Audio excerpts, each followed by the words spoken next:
In the red clay fields of Georgia, a man named Solicitor rose before dawn to tend a land he did not own. He was a sharecropper, a laborer, and a father. His name was passed down along with stories of endurance and pride. Generations later, his great-granddaughter, Blair Kelley, would begin her book Black Folk with his story, grounding the history of the black working class in the life of one man whose labor helped build a world. Elsewhere in the United States, Kellie Carter Jackson was tracing her own family's legacy, stories of resistance, quiet defiance, and of choosing dignity in the face of oppression. In her book, We Refuse, she writes not just about protest marches and speeches, but about the everyday acts of refusal that shape black life and freedom. Not everyone has to be Django to resist. For both historians, family history is more than an inspiration. It's method, it's archive, and it is truth-telling. Today, Blair Kelley and Kellie Carter Jackson join us to talk about how personal memory becomes political and social history. Welcome to Reunion, a podcast about how family history helps us understand the past and why it still matters today. This series is sponsored by the Center for Family History and Genealogy and the Family History Program at Brigham Young University, which offers the only undergraduate degree in family history in the world. I'm Joey Stewart, and I'm here with my co-host and colleague, Christopher Jones. We're both assistant professors of history and faculty in BYU's Family History Program. Every 2 weeks, we talk with scholars, educators, and storytellers who use family history to explore big questions about history, kinship, and identity. Studying families helps us see what mattered most to people in the past and how those values shape the world we live in now. Family history is more than names and dates. It's a way to explore memory, emotion, power, and connection. It gives historians a flexible method for understanding everything from slavery and migration to religious conversion and cultural memory. This is Reunion. We're glad you're here. Blair Kelley is a historian of Black working class life and the new president and director of the National Humanities Center. She is the author of Right to Ride, Streetcar Boycotts, and African American Citizenship in the Era of Plessy v. Ferguson. Her latest book, Black Folk, The Roots of the Black Working Class, blends personal and collective history. Kellie Carter Jackson is the Michael and Denise Kellen 68 Associate Professor in the Department of Africana Studies at Wellesley College. She studies the lived experiences of Black people with a focus on slavery, abolitionism, the Civil War, political violence, Black women's history, and film. She is the author of the award-winning book, Force and Freedom, Black Abolitionists and the Politics of Violence, and most recently authored We Refuse, A Forceful History of Black Resistance. So just because your names are similar enough, we're just going to go with Dr. Kelley and Dr. Jackson, if that's all right with y'all. And the first question I have, Dr. Kelley, if you wouldn't mind starting this, but would also love for Dr. Jackson to jump in, because you've both written and spoken about your own family histories, what drew you to turn personal history into academic scholarship? For me, my family was always the first way I thought about history. It was the way I came to understand history's meaning, the way that I tested out things I read. We counterbalance. Well, is this what my grandmother told me about? Is this what my mom mentioned about her experiences? Is this what my dad experienced growing up? They're always quiet, silent benchmark for how I thought about work. But as a trained historian, you're taught not to talk about your family, to not do me story, or in terms of centering your own experiences. And so the first book you mentioned that I wrote doesn't have any reference to my family. And yet in my mind, it does. In my mind, they are in the story. They're just there quietly. And so to write for trade is such a narrative undertaking. And what was powerful is that it gave space for me to be able to begin the storytelling I wanted to do, to bring my family into it, and to bring you through the process of how I think about history. So when I was asked to write about the Black working class, I thought of my family. And I wanted to start with them because they are the starting point for my own formulations. And I think they don't appear in a lot of the ways in which we have talked about history. I know I looked to Professor Jackson's work because she did some of the same things in a wonderful article about her family. I was looking to Elsa Barkley Brown as a beautiful article that she wrote about her mother and her grandmother as washerwomen and businesswomen. I looked to Black women novelists. I mean, Toni Morrison is always my reference for how I think about the human experience. And so I was like, I get to do this too. I get to draw in my family to talk about the ways in which we have shown up or not shown up in the way that historians are doing writing and reading the past. Not so much that my family is special. They're very normal, everyday people. They did everyday things, and yet they were remarkable. For me, it's a reminder to my reader that the everyday things that your family's experiencing, that you're experiencing in the world right now, that's history too. And it has value, and it deserves to be preserved and thought about. And we can all sit with those histories in those ways that help us better understand the world and how we approach it. I want to echo everything that Blair said because it's so true. There are a lot of books that I read that I was like, oh, we can do this. We can put ourselves on the page. And now I'm very emphatic about doing that because to me, it feels a little bit more honest. I think that oftentimes historians are told to be objective, to check themselves at the door, to not include any aspects of their personal lives. And that just never sat well with me, never really made sense to me because everybody brings their full selves to any sort of aspect of the past or moment that they're trying to understand and grapple with. I taught a class on Black women in slavery, and we were talking about the fugitive slave law, and we were talking about family reunification after the Civil War. And one of my students burst into tears, and she started talking about the welfare system and that she was separated from her mother and her grandmother and how traumatic that was being in the foster care system and how the foster care system is so similar to slavery and to just the feeling of bodily theft. And I was just so stunned by that, by her sharing that in class and feeling like, oh my gosh, none of us can check ourselves at the door with this history. And so now I'm much more intentional about bringing in family stories. I also think from a very selfish perspective, there's a saying, this was very popular in the film Coco, that you never really die until the last person stops saying your name. And so selfishly, I was like, okay, if I put Arnesta in here, if I put Mary and Martha, and I start to name all of these family relatives, then they live forever. Then every time someone picks up, we refuse. A little bit of their identity, their memory, their legacy is still alive. And I absolutely love that idea. And it's something that also I feel like when my family members read it, there's a lot of pride. And my mom read the book 2 or 3 times. I actually found out more about my family history after the book came out because other cousins or aunts and uncles would say, oh, well, did you know this or did you know that? And so it spurred just additional conversations that I was like, this would have been good to have before the book came out. But I'm just so grateful for the way that my students have also looked at themselves and thought about what they could pull out, what stories they could tell.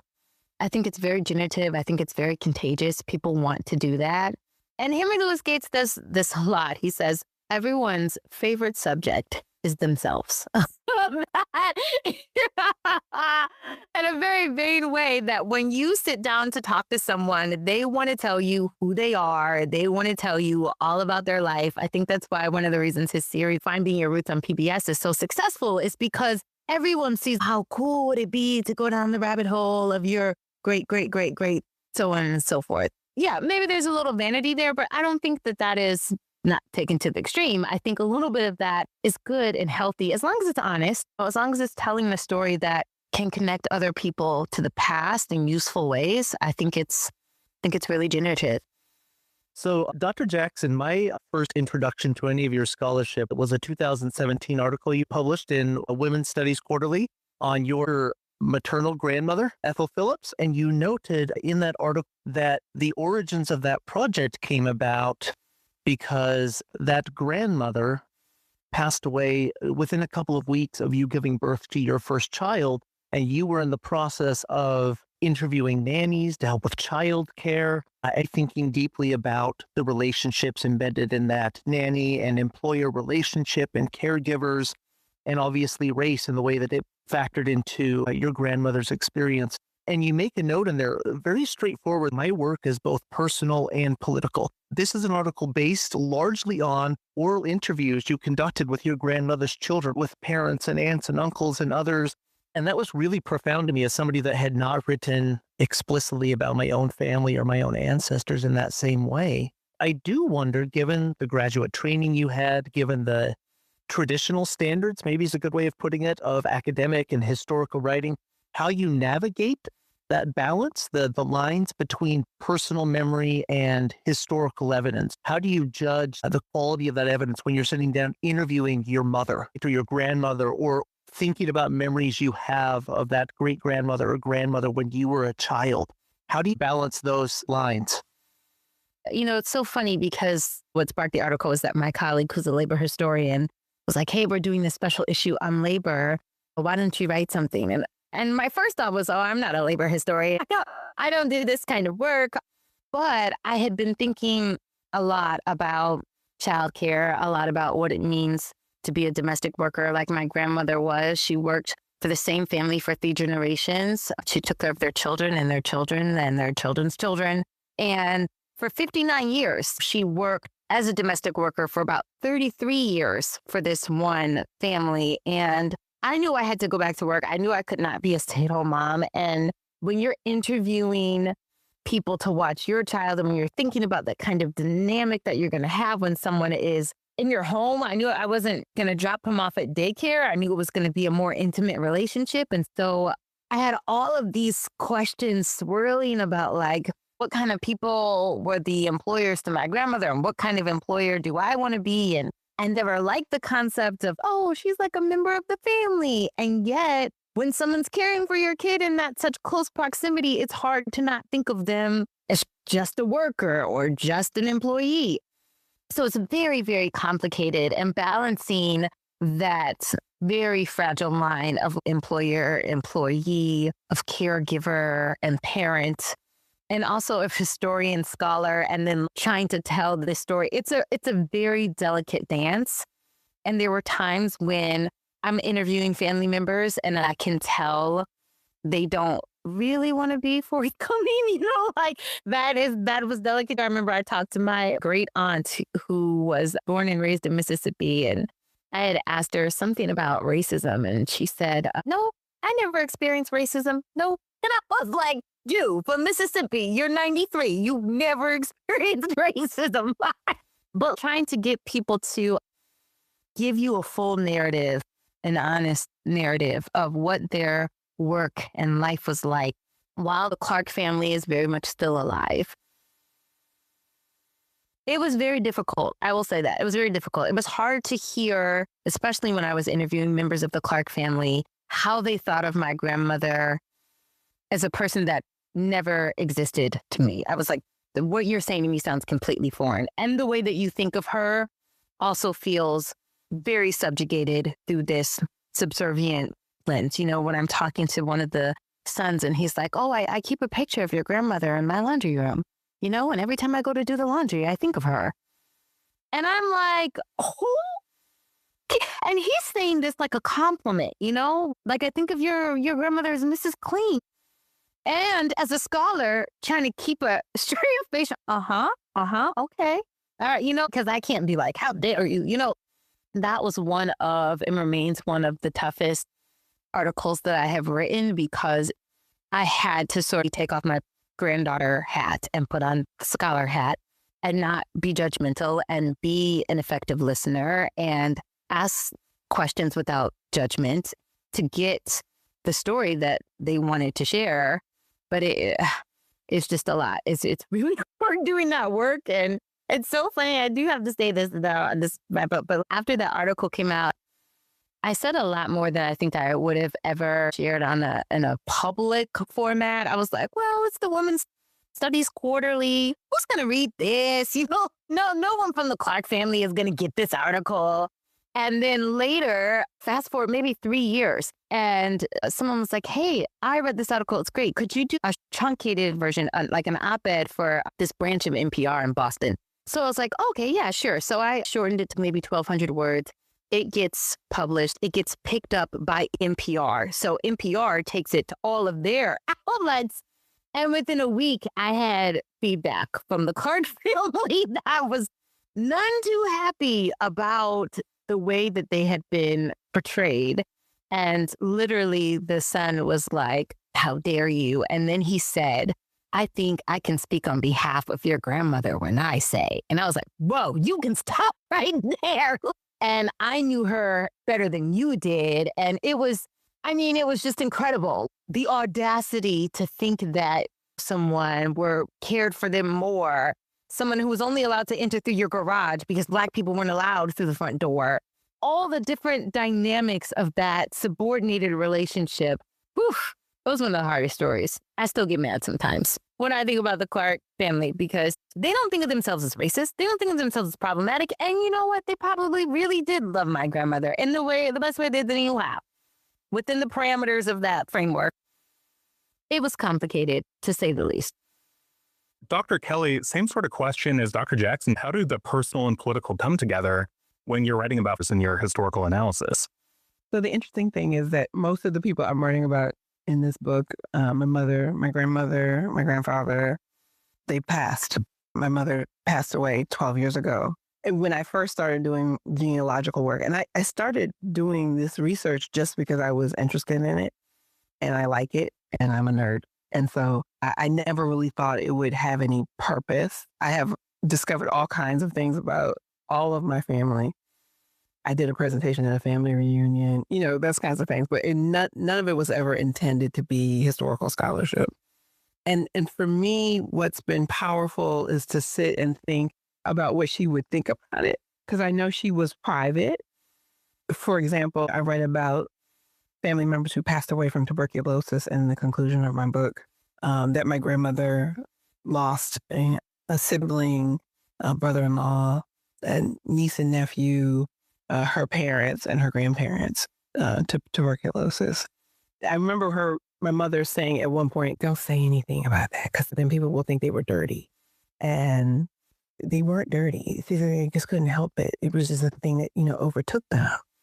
But I was writing in the COVID pandemic, I was working on this book, and I thought about the vulnerabilities of working people to disease and to death and the vulnerabilities they had to take on. So it was a story that had to be told because of what I knew about my own family and their vulnerabilities and their loss. And no one was really sitting and thinking about working people's losses during that time in a really systematic way. So I wanted to draw that out to talk about it. So, for example, I did not know my grandmother was a maid until long after she passed. I remember her saying, I'm going to go help out some friends with some things they need around the house. I remember her saying that after she retired from the government, she said, I'm going to go help them out.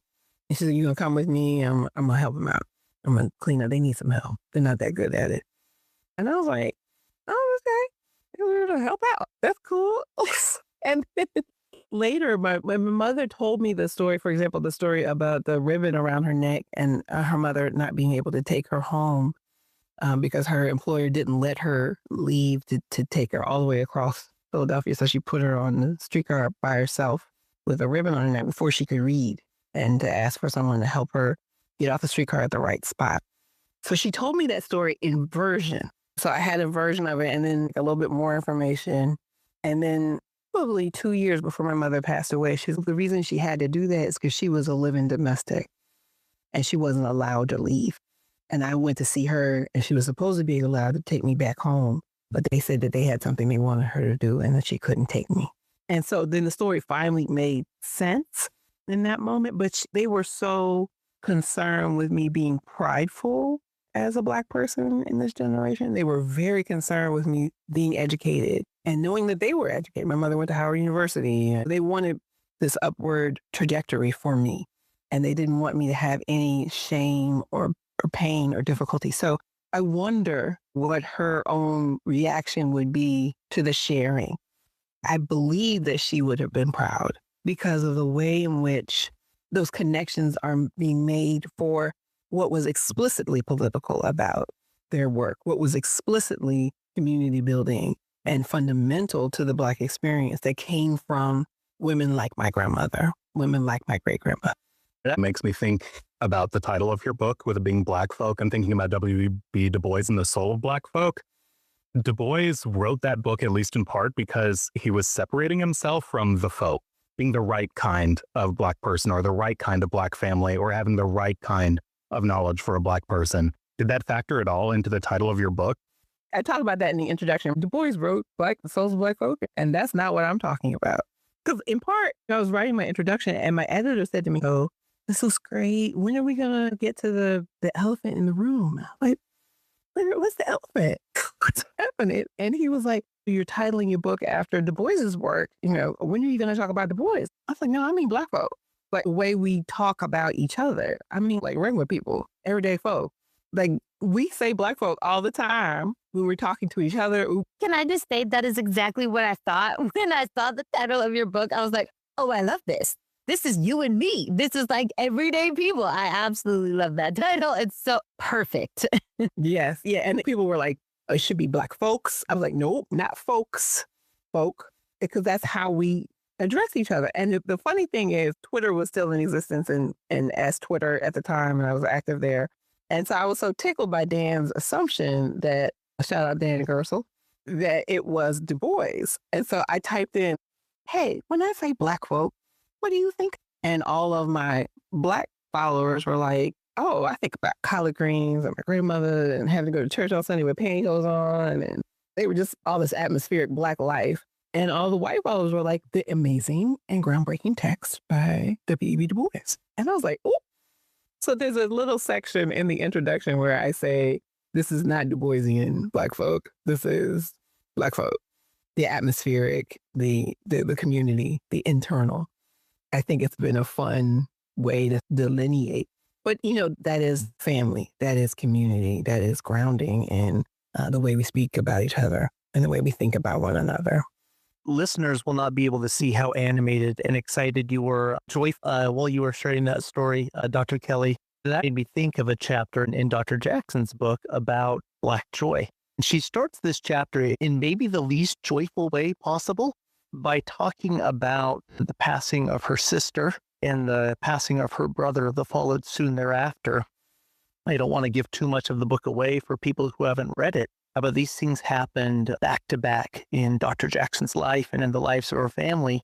And it rounds this point she makes that happiness is fleeting, but joy is grounded in grief. Black joy is the ultimate expression of Black humanity. I thought about that a lot. It had me thinking about grief and trauma and loss. And as a historian of slavery, I write about the violence of slavery. I research and I write about loss. I teach my students about family separation in slavery and in later generations as well. But again, that history is not familial for me. It is not personal in the same way that the two of you have written about it. And so I'm curious how you handle the emotional complexity of writing about your own family, whether that involves great-great-grandparents in slavery generations ago, or whether that's writing about the still maybe visceral memories of losing siblings or parents or aunts and uncles that you were close to. Thank you for asking me that. Writing on my siblings and writing about joy, it was the chapter that was the hardest to write, but the one I looked forward to writing the most. I saved it for the end because I wanted to feel good after I had finished writing the book. But also, it is so difficult to write about moments of grief. And grief is something that I think is universal. Everybody understands or will understand at some point in their life what grief is, that loss, that longing, that gap, that void, that ache. I think a lot of us know that. I noticed in my teaching, I've changed in the past several years, but I noticed that when I was teaching like my African American history classes, that I was kind of doing something I abhor, which is I was teaching Black history very much through a deficit model, which it was like, this is how the Africans were kidnapped, and then there's the Middle Passage, and then there's slavery, and then they're denied this, and then there's a Civil War, and then a lot of people die, and then there's Jim Crow, and it was just bad doom and gloom all throughout, and a joyful moment. And especially when I was teaching slavery, I wanted to teach it in a way where it yes, slavery is violent. Yes, slavery is horrific. And at the same time, Black people are carving out spaces to party, to have dance parties in the woods, to steal a piece of cake, to steal their mistress's dress. There's all of these subversive things that they're doing to carve out spaces where they can express their humanity, where they can laugh, where they can tease each other, where they can just be human. And I realized that while grief is very much a part of everyone's experience and very much a part of the Black experience, that's not the totality of what makes Black people Black people. It really is joy. It really is that laughter. And being able to have a really good balance when I write and tell these stories are important to me, because I could easily tell you about my great-grandmother Arnesta and how she steps on a rusty nail and how she walks for the rest of her life with a limp. But that was not the totality of her. She got married 5 times. She loved a good lover. She threw elaborate parties that everyone attended. She had a huge smile. She loved loving on people. And I wanted that to be conveyed as well. And I'm trying to be a lot more conscious about how I talk about really hard things, and yet at the same time, point out the fact that this sadness, this grief, this violence is not all of it. It's not where the story ends. And I think that's important because it just reminds us that we're human and that we are capable of experiencing something utterly terrible and finding laughter and humor and joy. And that even that joy can be a weapon. It can be a tool. It can be the way that we resist the depravity of white supremacy. So it's not easy to do, but at the same time, I think it's something that's necessary because we have so many stories of Black history that are doom and gloom. And it's not that it's not true. It's just not the total story. Dr. Kelly, do you want to jump in here? I could be wrong, but I think there's something particular about the word joy and Black people and Black life. I think there is joy in spite of sorrow. The world didn't give it, the world can't take it away. And there's this real sense that Black people know that their power of an internal life, a community-based life, a family-based life, in spite of whatever is happening around them, they have that treasure that's their own. It's not happiness, right? It's not just, ooh, we're having fun. It is the sense that who I am is not something you can have. It's not something that the world owns. It is my own, my own, my own, to quote June Jordan. And so what's really powerful is the way in which we can remind ourselves of that even in utter degradation, that's hard to write about. That's really hard to write about. We have to remember that that's there too. That's there too. It's there for them. It's there for us.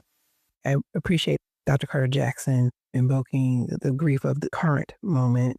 I think for me, the grief was really resided around discovering my enslaved ancestor by name, learning about what he went through. I didn't have any, that's all research based. I did not have his name, and then finding him in the will, finding him as a person who registered to vote. That was all the journey of writing this book. And so I grieved him in that journey, right? I grieved, not having an accessible history that I could easily get to, that my mother didn't know about him, that the folks who had passed on before, I guess they know now in their living time on this ancestral side of the ancestral plane, they didn't know him. And so thinking about the things he survived and thinking about the ways in which the world was doing these things to a real person, just like you and me, it was a weight. It was a big weight, but it was a story that I felt had to be told. I want to share a story that connects with this. I teach a class at BYU as part of the family history program that is African American family history. And I feel sort of unqualified to do that in all sorts of ways. But I also want to make sure that African American students are being served in that capacity. The first time I taught this class, we opened the class the first day of the semester talking about all of the ways in which African American family history is uniquely challenging. That you hit the pre-1870, pre-Civil War period and the records become scarce. What I didn't prepare for, I do now every semester because of this one student in the back of the classroom raised her hand as we were discussing these things and pointed out that another way, and maybe even a more personal way in which African American family history was challenging was that when she wanted to learn about her enslaved ancestors, if she could find them in records, it would be records kept by those enslavers. And that was an almost traumatic thing for her to conceptualize doing. After the fact, I thought, oh, of course, why was I not prepared for that? But the payoff by semester's end, when she had found exactly one of those enslaved ancestors by name, there was a joy there. It wasn't happiness. It wasn't fun in any way, shape, or form, but there was a real authentic joy in finding that ancestor's name. We knew nothing else about him other than his name and an approximate age, but I don't think that joy would have been possible in the same way without the grief and the trauma and the difficult aspect of doing that research, of finding that, or I was reminded of that while both of you were speaking. Side story, my name Blair, I'm not named after the facts of life or anything like that. It's a family name. And my mother wanted to keep it alive because it was a bunch of girls that had the last name. And so the name was going to disappear. So she wanted to preserve the family name. What I don't think she was thinking about is the Blairs are the people who owned my family in Newberry, South Carolina. So when I started doing research, I found the Blair plantation. And I was just like, oh my, I was like, well, where am I? And I'm related to Blairs. Blair is in my bloodline, those Blairs. Because when I did my ancestry DNA, up they pop. And so, yes, it is embodied and uncomfortable and difficult. And the day I found the Blair plantation, I just sat there and cried because, I don't think she ever thought about it. She knew the Blairs, her grandmother and her grandfather, and she wanted to keep that alive. But it's a messy and hard and painful encounter that we have right there. It's not that far off from us. Can I just say one that's just like, I have to sit with that. It's a lot to reconcile. There's so much that we don't know or that generations before us just didn't know. I think about even in my own story, the first chapter to the introduction is called My Ancestors' Refusal. That's called that because I didn't know her name. I knew about Arnesta, I knew about Mary, but the ancestor that intervenes, I don't know her name. And after the book came out later, around Christmas, my mom and I did some digging around and we found that her name was Martha. And I was like, oh my gosh. And I still don't really have a last name. I just know that it's Martha. There's something about a name that knowing it, though, is powerful, too. Like, if you have a reason, even better. Even if it's bad, right? There's something about knowing and not having someone be nameless. It just matters a great deal. It's not in the hardcover, but in the paperback, I asked the publisher if they could put Martha's name in and throughout the book. And I found every instance in which I referred to as my ancestor and changed it to Martha for the paperback. Because names matter. They really, really do matter. When I found Henry's name in the will of the slaveholder, it was the middle of the night. And I knew, like, by training, his name would not be there. This man owned hundreds of people. My ancestors not going to be there. And something said, read it. In the middle of the night. And so I just sat there and read cursive handwriting. And I saw that big H. And I was like, I think that says Henry. And there he was. So, I mean, as much as that's an awful document of a man, your ancestor being willed to someone as property, that's still his name. And it was really powerful. That's when I discovered that he was a blacksmith. But it makes sense in what I know of his descendants. I get a lot of students who say, oh, I don't like history because it's all about memorizing names and dates. Okay. My history is thinking about stories and the people matter. How do we center the people? And it's something that I've been thinking about. Others who have helped us to think about the lives of Black women and the lineages, both intellectually and genealogically, of Black women. And Dr. Kelly, Dr. Carter Jackson, but also Dr. Martha Jones and Dr. Leslie Harris have been writing family histories. I was wondering if you all have any thoughts, either historiographically or personally or both, about in this moment, especially that it's been Black women who have been writing about their families and placing them in broader contexts for trade presses that reach such a broad audience. I would give some of the credit to a person behind the scenes, a person named Tanya McKinnon, who is 100%, 100%. our agent. She's also Martha's agent. And she's also the agent to other women who have written this kinds of work. And I think she really has a very clear insistence on the importance of Black women scholars telling a fuller story, telling it boldly, telling it freely. And she's been really intentional about pushing all of us to think about our work in these ways. So there's no accident there. I think there's a thing that's happening and an advocacy. She's not a regular book agent. She really is a thought partner, and definitely has been with me, about the ways in which we can intervene in the way in which Black history is being told and taught and reproduced in these spaces. And so for me, she is the reason that there's been a space made so that I could do this work. Yeah, I agree.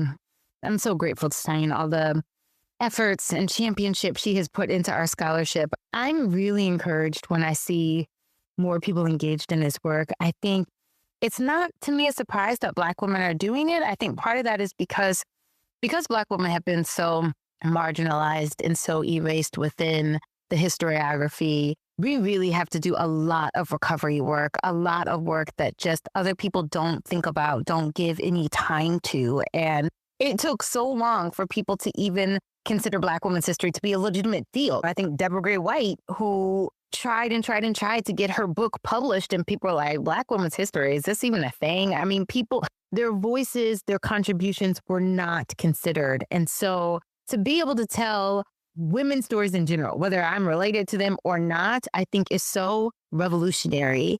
And so the fact that Black women are doing it is because we need to see ourselves on the page, and we just haven't for so long.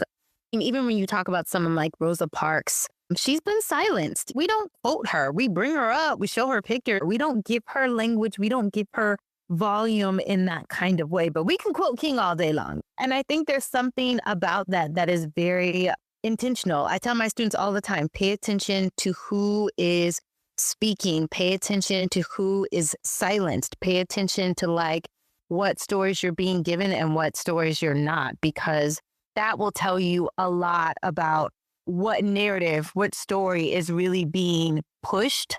It matters. I'm curious, how do you see family history contributing to public history and specifically to community engagement? Oh, gosh, I see it so much. To me, and I could be wrong about this, but I feel like there's a growing biography movement within the field of historiography. You're getting a lot more solo stories or histories of great men or great women. And I think that there's a reason for that. I think people connect a little bit more with a person than they do with like a project or a debate or a thing. And once you get the story of that person, if you're like me, you're like, oh, well, where'd they live? Well, where are they born? Well, let's road trip. There's something about finding out about a person that makes you want to discover and do a little bit more. I mean, I think about, this may seem even very trivial, but in the TV show, The Crown, you know, how much more have people been diving into the royal family and their history? And oh my God, I didn't know this. I didn't know that. Because personal history feels like gossip to us. It feels like you are telling something, a story of drama that people can be easily invested in. And I find that historians are doing this more, but also museums and other public spaces are engaging with that because they know that it is compelling. When we tell America 250 and we're telling the story of the founding fathers and George Washington or Thomas Jefferson, people don't really care as much, in my opinion, about the policy or the laws. They want to know about the nitty gritty. They want to know about the Alexander Hamilton. They want to know about the affairs. They want to know about the scandal. There's something about that I think can be a rabbit hole or maybe a gateway drug that can lead into other things. And so we've all seen how biographies have turned into huge plays, or they've turned into films or TV series or whole exhibits and whole institutions based off of just a connection to a person or a story. So that to me is really exciting when you can make history come alive for people and they can want to explore more because it feels personal and not just political. I think that's really the power of it. And for me, I think it might be the small version of the same thing. The number of people who have come up to me and said, well, my grandmother was a washerwoman. And let me tell you the story My grandmother was a living domestic. Let me tell you about her. And so it amplifies people's sense that they are part of what is valuable, what is real, and that they have access to a real understanding of history in their own stories, in their own histories, in their own backyard. And so it doesn't have to be this far off thing. It doesn't have to be someone who's elite and distant. It's a personal thing. It is a human thing.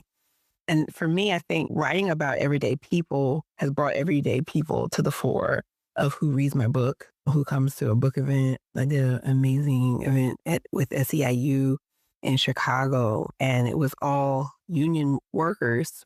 It was all caregivers. And it was the most touching and lovely thing I had ever done. They asked the best questions. They were grounded in a sense that they were being elevated to the level of history in their own everyday work. And so it was just so powerful. And this woman asked me, and she's like, why are you writing in my book? And I was like, well, I'm signing it because people think that gives it value. She's like, I've never been to an event where I got a book before in my whole life. She's like, I care for people. I don't do things like this. I was like, well, now you do. And she's like, this feels really good. I was like, I'm glad it does. Because it was just that different lens, that different community that we could draw into the conversation.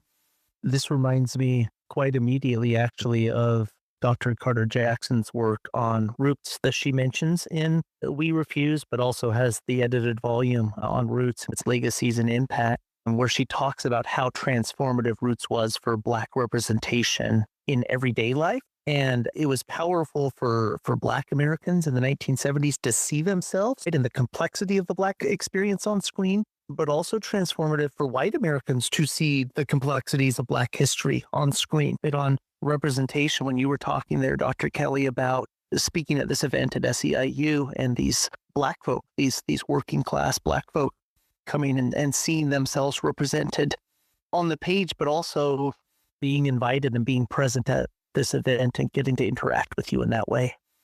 It was really powerful. I think that's probably one of the only events, book events, where I cried. And I'm a gangster. I don't cry. So I was like, wow, y'all are killing me.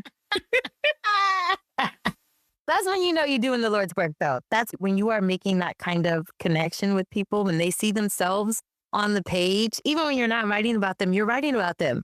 And that's so powerful. Well, thank you both for your time. Would love to hear from you if there's a book that has sparked your historical imagination. It doesn't have to be one that your work is based off of or in conversation with, but nevertheless, one that got your creative juices going. Does one come to mind for either of you? I always cite Beloved by Toni Morrison, because for me, not a work of history, but Toni Morrison is a historian and so evocative of the care of research and narrative and drawing people who we otherwise would not know to the fore. And just the joy and the lyricism of language and making moments. So when I thought about talking about the Hush Harbor, I thought of her singing Baby Suggs Holy and in the clearing, and the way in which she was evoking a whole human that they could hold on to. That was such a tremendous lesson to me as a teenager when I first read Beloved. And it sits with me as some of the most important words I've ever written because they come out of the way in which she approached the meaning of Black life and Black community in private, in that clearing, in the woods, in resistance. For me, Beloved, that always sits in that special place in my heart. My favorite book is a children's book. Mildred D. Taylor, Roll of Thunder, Hear My Cry. It came out, gosh, I don't even know, in 70s or 80s maybe. She tells the story of this family living in the Mississippi Delta, and they don't have a lot, but they are full of love and pride and dignity. And the story, I read it when I was a kid. It was the first book that I ever cried in because I was so moved. I was probably 9 when I read it. And this summer when my son went to camp, they read the book again. And I was like, oh my God, son, you don't understand. This book is everything. And so I reread the book again, and then I listened to the audiobook because it was just so good. it still gets me. It still gets me thinking about just the power of children's literature and how even children can reckon with hard concepts or the wrongness of racism and the injustice of it all. And that book just, Taylor's so good about writing about families too. It feels like she's telling you about her own family. And in some way she is, because she draws upon her family for inspiration. I absolutely love that book. Dr. Blair L.M. Kelley and Dr. Kellie Carter Jackson, thank you for joining us today on Reunion. Thanks for having us. Thanks so much. Thanks for joining us on Reunion. Family history isn't just about names and dates, it's about relationships and how those relationships have shaped laws, power, and the structures that govern our everyday lives. If you enjoyed today's conversation, please leave a review on your favorite podcast platform and subscribe to our YouTube channel. It really helps others find the show. We'll be back soon with more discussions about why family history matters, because family history is history.